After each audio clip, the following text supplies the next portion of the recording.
अस्सलाम वालेकुम dear students, my name is Imtiyaz Ahmad. मैं आपका बायोलॉजी का लेक्चरर।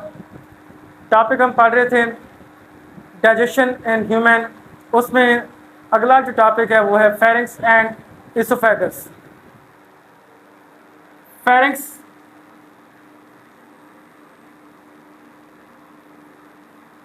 And oesophagus. इस टॉपिक में फेरिंक्स और इसोफेगस के रोल के बारे में देखेंगे कि डाइजेशन में ये दोनों पार्ट्स क्या रोल प्ले करते हैं। फेरिंक्स ये एक मस्कुलर पाथ है। मस्कुलर पाथ मसल्स का बना हुआ रास्ता है और ये कॉमन है, common for both food and air. तो इसका मतलब है कि खुराक और हवा दोनों इसमें से गुजरती हैं। खुराक और हवा दोनों का मुश्तरका रास्ता।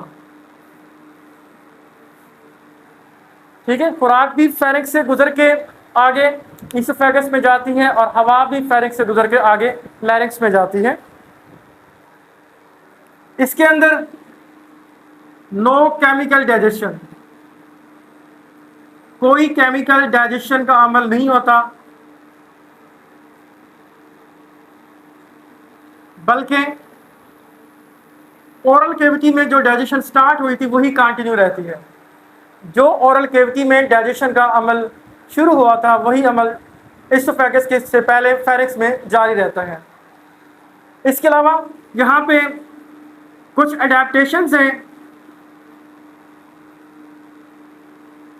जो कि हमारी फूड की एंट्री को प्रिवेंट करते हैं, बचाते हैं इनटू विंड पाइप, सांस की नाली।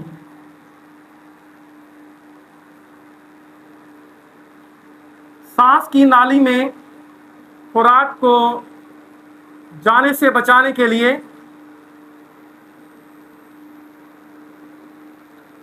यहाँ पे कुछ अफ़आल होते हैं, कुछ काम होते हैं। ऐसी अडेप्टेशंस हैं जो कि खुराक की जो मिकदार है या खुराक का कोई टुकड़ा है उसको सांस की नाली में जाने से बचाते हैं। देखें कैसे होगा। जो फेरिंक्स हैं, फेरिंक्स के एंड पे एक ओपनिंग होती है, एक सुराख होता है। इस ओपनिंग को कहते हैं ग्लॉटिस।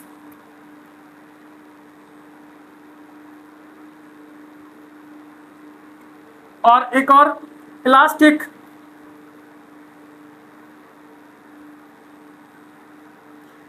जो है वो एपिग्लॉटिस होता है, जिसने इसको कवर कर रखा होता है, घेर रखा होता है।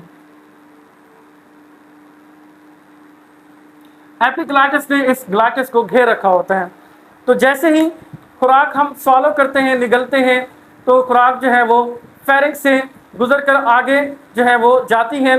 तो ये जो एपिग्लॉटिस है ये ग्लॉटिस से को बंद कर देता है, सांस की नाली को, ट्रेकिया को बंद कर देता है ताकि खुराक का कोई टुकड़ा ट्रेकिया के अंदर ना चला जाए। ठीक है, तो खुराक की ट्रेकिया में एंट्री से बचाने के लिए यहाँ पे एपिग्लॉटिस मौजूद होता है और ये एपिग्लॉटिस जो है खुराक को एसोफेगस की तरफ धकेल देता है और खुराक को फेरिंक्स से लैरिंक्स या ट्रेकिया में जाने से बचा लेता है।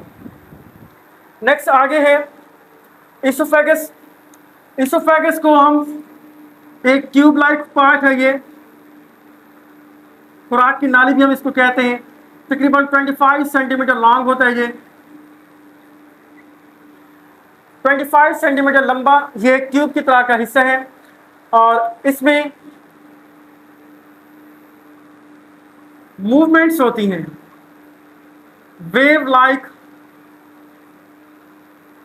कॉन्ट्रैक्शंस।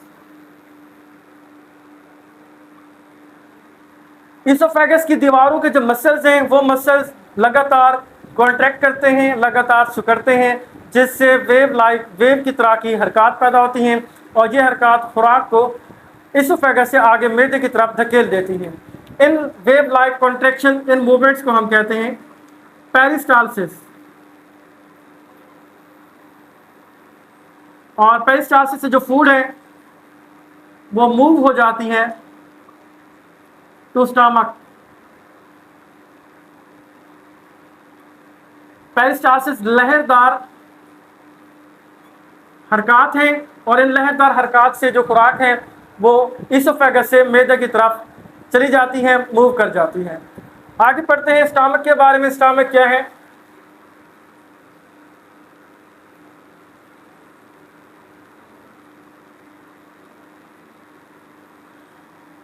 मैदा ये जे शक्ल का होता है, जे शेप ऑर्गन है, ये J shape organ of GIT gastrointestinal tract या एलिमेंट्री कैनाल। एलिमेंट्री कैनाल का जे शक्ल का डायलेटेड खुला चौड़ा हिस्सा स्टमक कहलाएगा। इसकी लोकेशन पोजीशन देखें,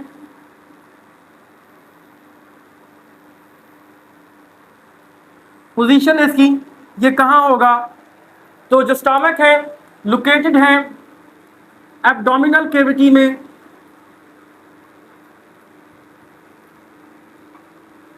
इसकी लेफ्ट साइड पर, और बिलो डायफ्राम, डायफ्राम से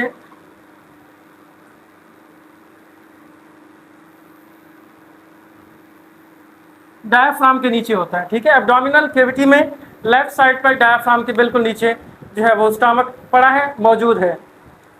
अब इसकी स्ट्रक्चर देखते हैं कि जो स्टमक है वो किस तरह का होता है। इसकी स्ट्रक्चर या इसके जो है वो components, parts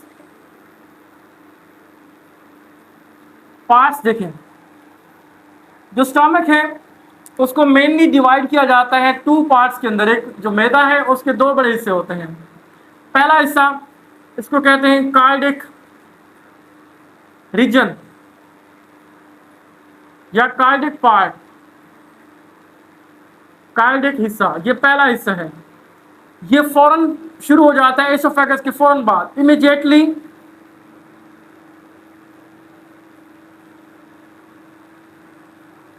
after oesophagus.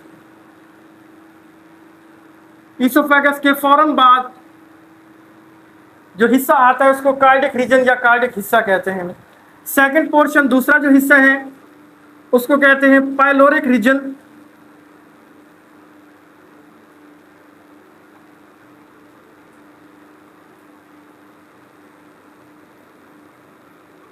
Pyloric reason या पाइलोरिक हिस्सा ये जो है वो स्मॉल इंटेस्टाइन के ड्यूडिनम से पहले आता है। ठीक है, ये वो हिस्सा है जो होता है बिफोर ड्यूडिनम।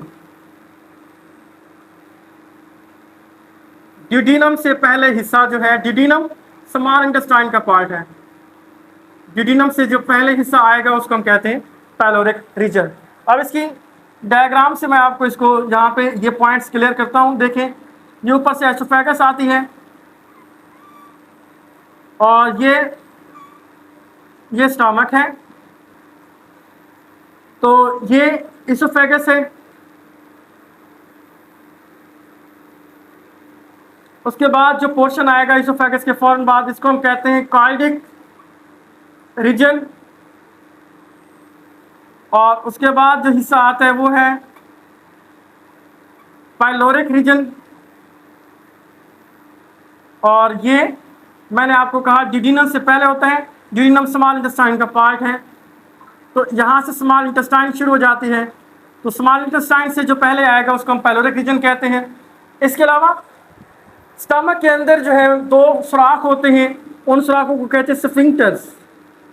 ये पहला सुराख, पहला स्फिंक्टर जो कि इसोफेगस और स्टमक के दरमियान है, इसको हम कहते हैं कार्डिक स्फिंक्टर। दूसरा स्फिंक्टर इस स्टमक और स्मॉल इंटेस्टाइन के दरमियान होता है, इसको हम कहते हैं पाइलोरिक स्फिंक्टर।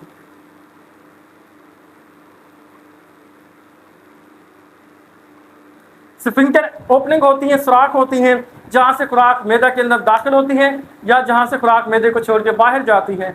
स्फिंक्टर ऐसी ओपनिंग है जिनको खोलने और बंद करने का काम मसल्स करते हैं, तो ये बाकी ओपनिंग से मुख्तलिफ होती है। आगे डाइजेशन का देखते हैं। यहाँ पे फंक्शन ऑफ स्टमक, जो स्टमक है वो हमारे बॉडी में फंक्शन क्या काम करेगा।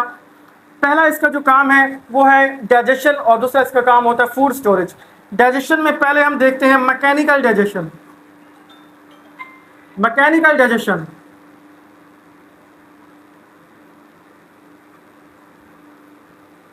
मैदे की दीवारों के अंदर स्मूथ मसल्स होते हैं। स्मूथ मसल्स मैदे की दीवारों के अंदर मौजूद हैं। ये स्मूथ मसल कॉन्ट्रैक्ट रिलैक्स करते हैं, सिकुड़ते हैं, फैलते हैं, जिससे जो खुराक है उसकी मिक्सिंग हो जाती है। कॉन्ट्रैक्ट रिलैक्स करेंगे जिससे जो फूड है उसकी मिक्सिंग होगी और ये छोटे ब्रेक डाउन हो जाएगी छोटे पार्टिकल्स में।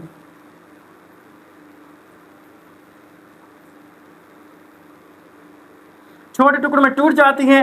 इस अमल को कहते हैं चर्निंग प्रोसेस। चर्निंग का अमल जिसके जरिए स्मूथ मसल्स कॉन्ट्रैक्ट रिलैक्स करेंगे और खुराक जो है वो छोटे छोटे टुकड़ों में टूट जाती है। ये चर्निंग का अमल कहलाता है। इस चर्निंग के अमल में हीट भी पैदा होती है।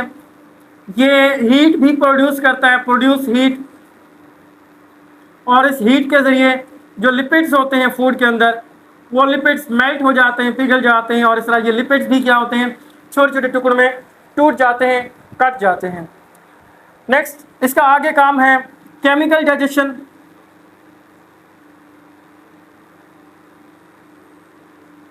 केमियाई डाइजेशन, स्टमक की वाल जो अंदरूनी दीवार है उसके अंदर गैस्ट्रिक ग्लैंड्स होते हैं। गैस्ट्रिक ग्लैंड्स, गैस्ट्रिक ग्लैंड्स, और ये एक रतूबत सिक्रीशन बनाते हैं जिसका नाम है गैस्ट्रिक जूस। गैस्ट्रिक ग्लैंड्स हैं जो कि गैस्ट्रिक जूस बनाते हैं। अब इस गैस्ट्रिक जूस में जो जो चीज़ें हैं उनके नाम और काम देखते हैं। इस गैस्ट्रिक ग्लैंड्स के अंदर पहला म्यूकस होता है। म्यूकस मैदे की अंदरूनी दीवारों को प्रोटेक्ट करता है। इसका काम होता है प्रोटेक्शन देना, हिफाजत देना। अब कैसे? क्योंकि इससे अगला जो पार्ट है वो है इसके अंदर HCl होता है, हाइड्रोक्लोरिक एसिड। हाइड्रोक्लोरिक एसिड मैदे के गैस्ट्रिक जूस के अंदर पाया जाने वाला तेजाब है जो कि मैदे के अंदर मौजूद खुराक में माइक्रो ऑर्गेनिज्म को भी मार देता है। इसके अलावा इसका एक और काम होता है, वो इनएक्टिव पेप्सिनोजन एंजाइम को पेप्सिन में कन्वर्ट करता है। और ये इतना ताकतवर तेजाब है, एसिड है, कि ये मेटल्स को भी मेल्ट कर सकता है, पिघला सकता है, लिहाजा ये मैदे की दीवारों को भी नुकसान पहुंचा सकता है। इसीलिए जहाँ पे म्यूकस पहले जो है इन दीवारों के ऊपर एक हिफाजती तह बना देगा ताकि ये एसिड जो है वो इन दीवारों को नुकसान ना पहुंचा सके। HCl का काम मैंने आपको बताया। ये एक एंजाइम है पेप्सिनोजन, इसको एक्टिव करता है और पेप्सिन में कन्वर्ट करता है। इसका पहला काम पेप्सिनोजन को पेप्सिन में तब्दील करना, और इसका दूसरा काम होता है हमारी खुराक के अंदर अगर कोई माइक्रो ऑर्गेनिज्म या कोई पैथोजेंस कहते हैं बीमारी फैलाने वाले जानदार, अगर आगे हैं पैथोजेंस तो ये HCl उन पैथोजेंस को भी किल कर देगा। ये HCl के दो काम हैं। आगे जो पेप्सिन मैंने बताया, पेप्सिन प्रोटीन को डाइजेस्ट करने वाला एंजाइम है। तो ये प्रोटीन को डाइजेस्ट करके छोटे पॉलीपेप्टाइड्स से छोटी पेप्टाइड्स या अमाइनो एसिड में तब्दील कर देता है। ठीक है। उसके बाद आगे जैसे ही स्टमक के अंदर मैकेनिकल डाइजेशन और केमिकल डाइजेशन हो जाती है, उसके बाद जो फूड है, इस सारी डाइजेशन के बाद जो फूड है वो एक सूप लाइक मिक्सचर बन जाती है, एक शोरबा की शक्ल अख्तियार कर लेती है। ये जो सूप लाइक मिक्सचर बना इसको काइम कहते हैं, काइम। ठीक है। और ये खुराक तकरीबन ये सारा प्रोसेस स्टमक के अंदर 3 से 4 घंटे तक होता रहता है। काइम बनेगी, जैसे ही काइम बन जाएगा उसके बाद ये आखिरी स्फिंक्टर जिसको हमने कहा पैलोरिक स्फिंक्टर, ये पैलोरिक स्फिंक्टर ओपन होगा, खुलेगा, और यहाँ से जो काइम है वो आगे इस ड्यूडेनम या स्मॉल इंटेस्टाइन में जाना शुरू हो जाएगा। ठीक है। और काइम एकदम से नहीं जाता बल्कि बारी बारी ऐसा ऐसा करके जाएगा। एक बार कॉन्ट्रैक्शन से तकरीबन 5 ml से लेके 15 ml तक जो काइम है वो ड्यूडेनम के अंदर मैदे को छोड़ के ड्यूडेनम में चला जाता है। ठीक है। तो यहाँ तक मैदे में जो है वो मैकेनिकल डाइजेशन और केमिकल डाइजेशन का प्रोसेस मुकम्मल हुआ और काइम बन चुका है और काइम मैदे को छोड़ के आगे स्मॉल इंटेस्टाइन में चला जाता है। नेक्स्ट हम देखेंगे स्मॉल इंटेस्टाइन में इस काइम के साथ जो है वो क्या क्या इसकी डाइजेशन होगी, कैसे डाइजेशन में स्मॉल इंटेस्टाइन अपना हिस्सा डालेगी। डाइजेशन के बाद मैदे में मुकम्मल डाइजेशन के बाद खुराक काइम की शक्ल इख्तियार कर चुकी है, काइम स्मॉल इंटेस्टाइन में चला जाता है, मजीद इसकी डाइजेशन स्मॉल इंटेस्टाइन के अंदर होती है। उम्मीद है आपको आज का लेक्चर समझ आ गया होगा। मजीद आगे काइम के साथ क्या होगा इसको देखने के लिए हमारा यूट्यूब चैनल देखते रहिए। थैंक यू, अल्लाह हाफिज़।